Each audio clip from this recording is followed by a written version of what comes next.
예. 주님께서 여러분과 함께 성 마테오가 전한 거룩한 복음입니다.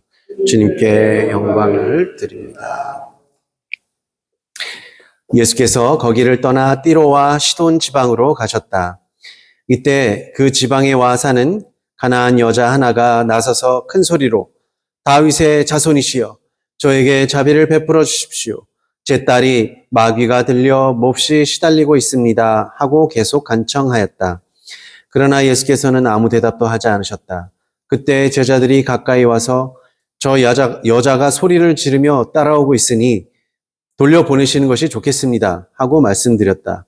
예수께서는 나는 길 잃은 양과 같은 이스라엘 백성만을 찾아 돌보라고 해서 왔다 하고 말씀하셨다.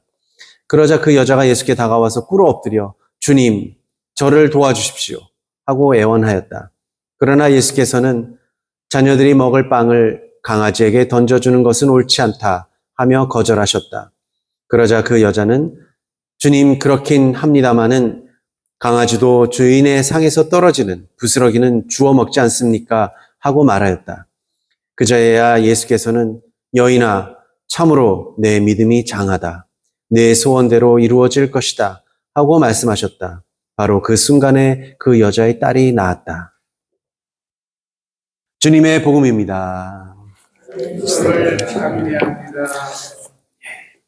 자리에 앉으십시오.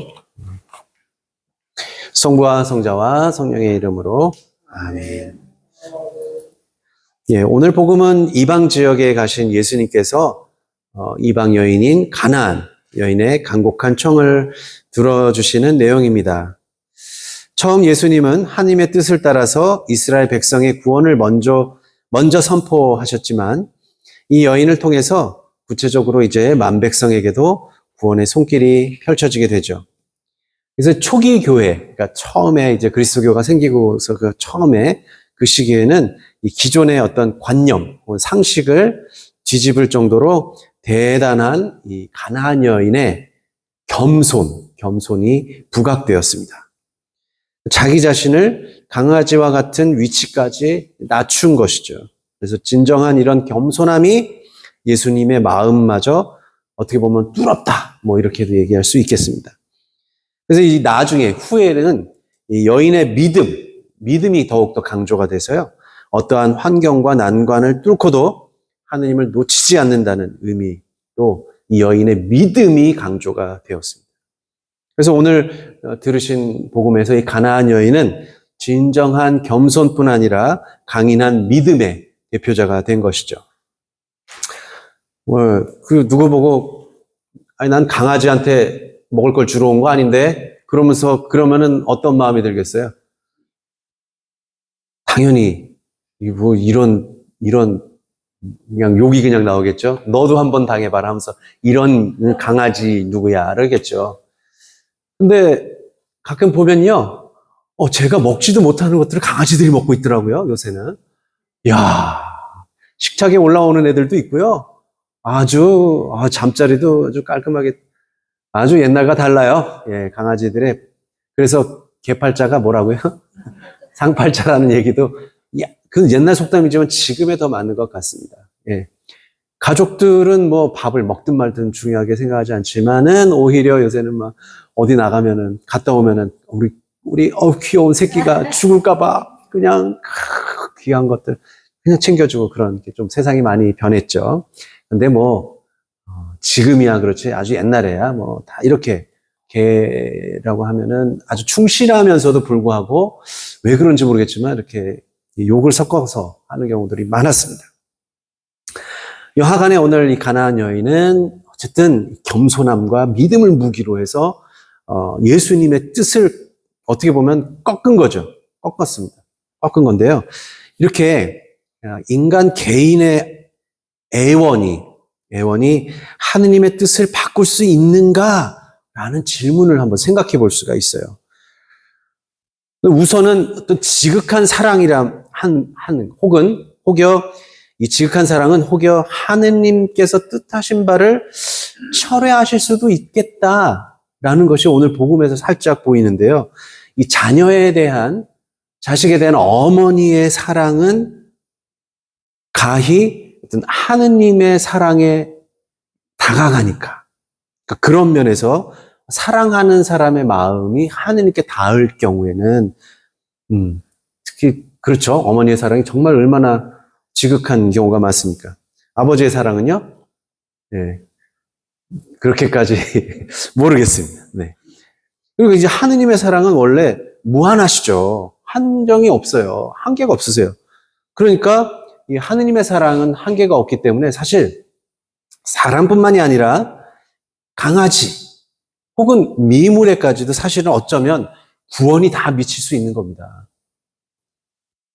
하물며 이스라엘 백성만이 아닌 다른 사람들, 다른 백성들에게도, 민족들에게도 당연히 그들도 하느님의 자녀가 되는 게 충분하죠. 충분히 당연히 하느님의 자녀죠. 그래서 예수님께서 이스라엘 백성만을 찾아서 돌보라고 해서 왔다는 말씀은 어떤 이스라엘 백성들의 기존에 있었던 그들이 생각했던 관념이고 이념을 그냥 말씀을 하신 것이라고 보여집니다. 그래서 가나안 여인의 이 복음 이야기는 지금 우리의 처지를 대변하고 있는데요. 인간의 이념과 관념을 뛰어넘는 하느님의 무한하신 사랑을 우리가 좀 깨닫자. 근데 그렇게 하느님의 사랑을 깨닫는다면 우리는 그분 앞에 겸손할 뿐 아니라 더 확고한 믿음을 가질 수 있음을 이제 보여줍니다. 그래서 이제 이 이스라엘 사람들이 이런 가졌던 것은 그 당시의 종교 관념이었던 것이죠. 이 종교의 관념과 법이 아닌 사랑만이 우리를 깨어나게 한다는 그냥 이야기를 한번 좀 들려드리겠습니다. 예전에 주일학교를 부모 때문에 이제 다니던 학생 둘이 아주 그냥 수업에 신물이 난 거예요. 재미없는 얘기 계속 들어야 되고 주일학교 가서 그랬는데 그래서 그중 한 학생이 이제 한 친구에게 이런 제안을 합니다. 야, 우리 땡땡이 치자. 땡땡이가 뭔지 아시죠? 수업 빼먹고 그냥 도망가는 거예요. 도망가는 거 몰래. 그러니까는 그 다른 친구가 땡땡이? 야, 근데 땡땡이 치다가 아버지한테 붙들리면은 맞을지도 모르는데? 그러니까는 처음에 제안했던 그 학생. 야, 그럼 우리도 맞짱 뜨면 되지. 그런 겁니다. 맞짱 뜨면 되지. 때리면 우리도 때리면 되는 거야. 우리도 치면 돼. 그러니까 그 한 친구가 이럽니다. 뭐? 아버지를 쳐? 야, 너 미쳤냐? 야, 그리고 부모에게 효도하라는 하느님 계명도 잊었어? 그러니까는 이제 듣고 있던 그 한 친구가 그렇구나. 좋아. 그럼 이렇게 하자. 넌 우리 아버지를 쳐. 나는 너희 아버지를 칠게. 이렇게 말했습니다. 되게 웃기죠? 네. 그렇죠. 그러니까 나의 아버지는 내가 못 치니까 네가 치고 너희 아버지는 네가 못 치니까 내가 치면 되지 않겠냐. 그러면서 우리 땡땡이 치자. 뭐 이런 얘기입니다. 우스운 얘기죠. 근데 설마 이렇게 진짜 막장으로 벌어지지는 않겠죠. 벌어지진 않겠죠. 근데요, 생각을 조금 더 해보면 이 세상에서 벌어지는 많은 폭력과 살인 사건은요, 옆집 걸러 남의 집 아버지, 어머니, 옆집 걸러 남의 집 아들, 딸에게 벌어지는 일입니다. 그렇지 않아요?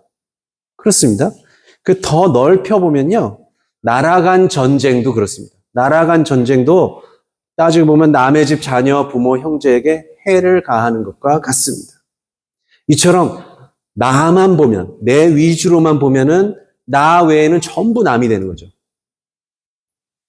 나의 아버지를 주먹으로 칠 수는 없지만 옆집 건너 또 그 옆집의 아버지는 완전 남이기 때문에 그래서 나한테 뭐라 하면 내가 치면 되는 거예요. 근데 사실은 그런 게 아니죠. 그러니까 법에 나온 글자만 보면 남의 아버지를 치는 것은 부모를 공경하라는 십계명을 어긴 것은 아니에요. 따지고 보면 그래요. 부모에게 효도하라 그러는데 내 부모한테 효도하지 남의 부모한테까지 그렇게 생각할 수는 있어요. 근데 사실 예수님의 해석하신 것은 이웃을 내 몸같이 사랑하라는 건 더 큰 거죠. 그걸 어기는 거죠. 남의 집 옆 그런 겁니다. 그러니까 기본적으로 보면 우리가 이방인이라고 해서 하느님의 자녀가 아니다라고 하는 것도 말이 안 되는 거죠. 그러니까 하느님께서는 어떻게 보면 이방인과 방인 사이에 구별이 전혀 없으신데요. 그럼 그 구별은 누가 하는 거냐? 결국 사람이 하는 겁니다. 제가 이방인하고 방인 얘기하니까 방인이 뭐지 이렇게 생각하시죠? 이방인은 이 땅에 살고 있지 않은 다른 사람, 방인은 여기에 사는 사람. 그래서 제가 언젠가 한번 방인이라는 얘기했다가 그랬다가 방인이 뭐예요? 방인이 이러시더라고요. 그러니까 이방인의 반대말이 방인입니다. 네, 그런 말들이 이제 많이 사라지셨죠. 사라져갖고 잘 못 알아들으시는 분들도 꽤 되시더라고요. 어쨌든 이방인과 방인의 구별은 사람이 하는 것입니다. 그런 면에서 오늘 예수님을 보면은 따지고 보면 어떻게 보면 인간적이세요. 인간적인 것 같아요. 그러니까 그분의 구원 사업에만 사실은 난 하느님께 이렇게 들었다라고 생각해서 그분의 구원 사업에만 집중하다 보니까 점잖게 여인에게 하느님의 뜻이 이러하니 돌아가라고 애둘러 말씀하시는 것처럼 보여요. 그러니까 하느님의 일에 내가 지금 혼신의 힘을 다하고 있는데, 기울이고 있는데 여인이 막 시끄럽게 막 방해하는 것처럼 들리니까 돌아갔으면 좋겠는데 라고 이렇게 애들로 말하는 거 보면 어쩌면 예수님은 인간적이다, 그러니까 우리와 같은 인간적이다라고 생각이 들지도 모르겠습니다. 근데요, 여기서 이제 제자들이 한술 더 뜨는 겁니다. 사실은 따지고 보면. 제자들은 자신들이 이제 방인이잖아요. 이스라엘, 그리고 선민이잖아요. 그래서 그런 특권 속에서 살아가고 있었다는 것을 여실히 보여주는 거죠. 그래갖고 저 여인이 저렇게 시끄럽게 따라오는데 우리 보내버립시다. 이렇게 말하는 겁니다. 그러니까 제자로서 누구는 예수님께 올 수 있고 누구는 안 된다고 할 수 있는 위치라고 생각을 한 것이죠. 물론 제자들도 인간이니까 스승님이 하시는 일을 왜 방해하느냐, 그래서 그렇게 생각할 수도 있을 것 같습니다. 그러나 여인은 예수님의 인간적인 면, 제자들의 특권을 뚫고 들어간 것이 아니라 하느님의 무한한 사랑을 건드린 겁니다. 그렇게 이스라엘만이 아닌 모든 이가 구원을 얻는다는 가장 기본적인 사랑의 메시지를 우리가 볼 수가 있습니다.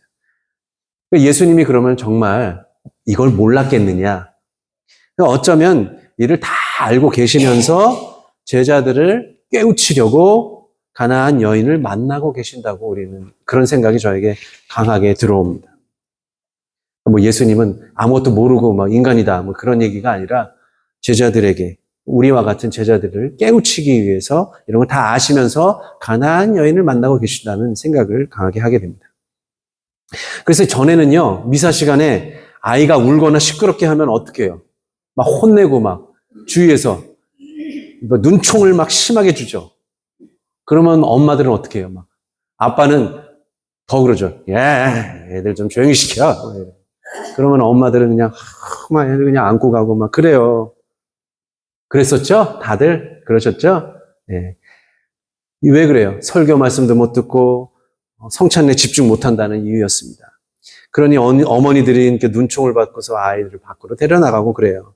근데 이제 좀 더 여유 있는 교회들은 어떻게 해요? 그래서 유아방을 만들죠. 유아방을 만들고 그랬습니다. 그러나 지금은 어린아이의 울음소리가 지금 들리나요? 네. 그러니까 제일 좋은, 아이들 소리가 들려야 사실은 좋은 교회예요. 그게 좋은 교회입니다. 그 당시에 아이들은 자신들이 말은 제대로 못하지만 자기 소리로 하느님을 경배하고 있었던 것입니다. 그러니까 있을 때는 모르다가 사라지면 소중함을 뼈저리게 느끼겠죠. 어쩌면 오늘 제자들처럼 예수님의 말씀을 듣고 성찬을 거행하는 데 방해하는 사람을 쫓아낼 수 있는 권한이 있다고 은연중에 그들은 가지고 있었기 때문인지 모르겠습니다. 가나안 여인은 예수님의 인간적인 면모와 또 제자들의 특권의식보다 하느님의 사랑에 호소함으로써 그분의 하느님의 본래 뜻이 무엇인지를 오늘 드러내고 있습니다. 예수님도 곧장 당신의 인간적인 생각이 아닌 보다 크신 하느님의 사랑으로 돌아가서 돌아가시게 되는 것이죠. 가나안 여인은 제자들의 특권과 법은 하느님의 사랑 앞에 더 작다. 특권들은 하느님의 사랑 앞에 더 작다는 걸 알려주고 하느님의 사랑은 법과 어떤 관념에 담을 수 없다는 것을 알려줍니다. 꽤 오래 전인데요. 벌써 꽤 오래 전이죠. 한 15년 전 된 것 같습니다. 스티븐 스필버그라는 그 미국의 유명한 감독이 있는데요. 옛날에 E.T.라는 영화를 만들고 그랬던 감독이죠. 그 감독이 뮌헨이라는 영화를 만든 적이 있습니다. 뮌헨. 뮌헨이 있는 독일의 큰 도시인데요. 1972년도에 뮌헨에서 올림픽이 있었어요. 하계올림픽. 그때 팔레스타인 무장 세력이 이스라엘 선수촌을 습격해서 그들을 인질로 잡고서 테러를 가해서 이제 죽인 그런 사건들 혹시 기억나시나요? 너무 오래돼서 모르시나? 네, 제가 태어난 해라서 그 해가 저는 당연히 나중에 다 알죠. 뮌헨 올림픽 때였습니다. 1972년도에. 네, 이 영화는 그래서 그 이스라엘 첩보원들이 그 팔레스타인 무장 세력을 주도했던 사람들을 찾아가면서 그 테러를 주동했던 사람들을 이제 하나하나씩 찾아가서 복수하는 내용이에요. 복수하는 내용이에요. 근데 이제 그 가운데 이제 유대인이죠, 당연히. 그 주인공이, 신분을 감추고 이제 적과 대치하면서 대화하는 장면이 있어요. 자신의 신분을 감추고 이 사람이 진짜 잘못을 저지른 거 아니었는가 장면이 이제 있는데요. 그게 하나 생각이 납니다. 그런 얘기를 해요. 이스라엘 백성들이 이제 홍해 바다를 이제 건너가죠.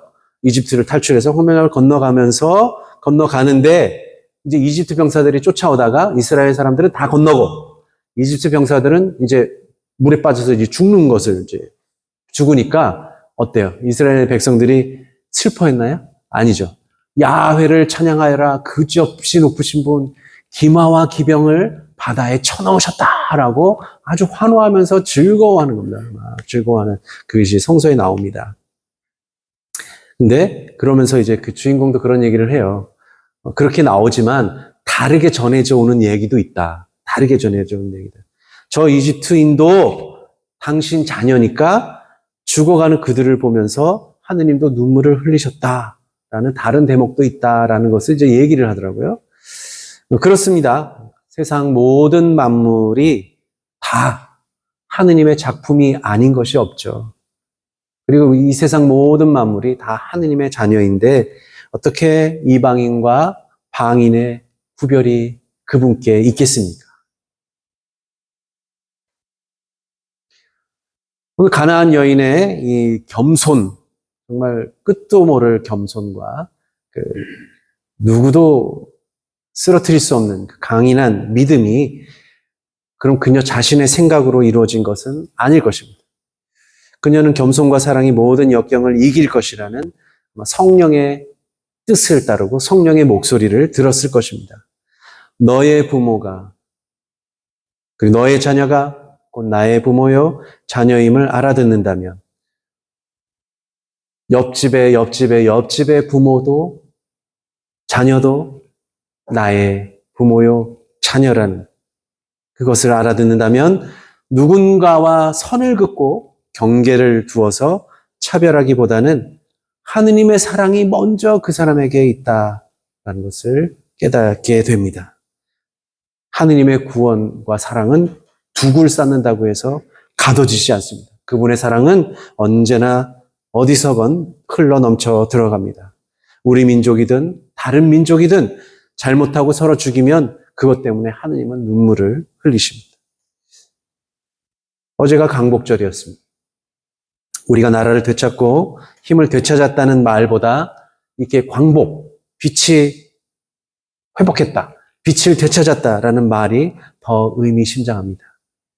빛을 되찾았다는 것은 깨달았다는 것입니다. 빛이 다시 비춘다는 것은 깨달았다는 뜻입니다. 우리가 당한 만큼 저 일본 놈들을 복수하라는 것이 아니라 하느님의 사랑으로 되갚을 정도가 되라. 원수를 사랑으로 되갚을 정도로 깨달으라는 뜻입니다. 가나안 여인은 사실 빛을 얻은 여인입니다. 절망 가운데 주님께 애원하고 하느님의 뜻이 정말 협소하지 않다. 그래서 그것을 통해서 제자들을 깨우치게 한 겁니다. 너의 부모와 자녀가 나의 부모와 자녀이며 남의 부모와 자녀도 곧 나의 부모와 자녀임을 예수님께서 여인을 통해서 오늘 그리고 복음을 통해서 알려주십니다. 교우 여러분, 우리도 이렇게 빛을 입은 가나안 여인의 깊은 믿음과 지극한 겸손을 본받고 깨달아서 우리가 어떤 특권을 가지고 있으면 그것을 벗어버리고 하느님의 뜻을 제대로 따르는 사람들이 되기를 함께 기도합시다. 성부와 성자와 성령의 이름으로.